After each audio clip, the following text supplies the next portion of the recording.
It was one of those nights when the city felt alive, the kind where even the air seems to hold its breath. I was on a rooftop, camera in hand, chasing the glow of neon lights bouncing off the rain-slick streets. That's when I heard him. A guitar, soft but steady, cutting through the hum of voices. I turned and there he was, sitting cross-legged under a string of warm lights, playing like the world outside didn't exist. His eyes caught mine for just a second, but it was enough. After the party, we walked together. He led me down streets that only locals knew, past a food stall that sold the best spicy skewers, past a mural that seemed to breathe under the moonlight.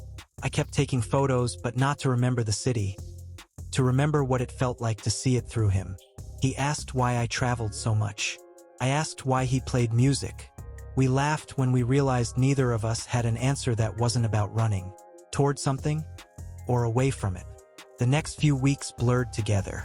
Small cafes, hidden courtyards, his tiny apartment with plants spilling over the balcony. One rainy night, he played me a song he'd never shared with anyone else. I wanted to tell him I was leaving in 3 days, that I wasn't ready for this to end. But instead, I just sat there, listening, letting the moment sink into me like the sound of rain. On my last night, we went back to the rooftop. There were no big speeches, no promises, just laughter, a few final photos, and the city glowing beneath us. When we parted, he simply said, "See you around."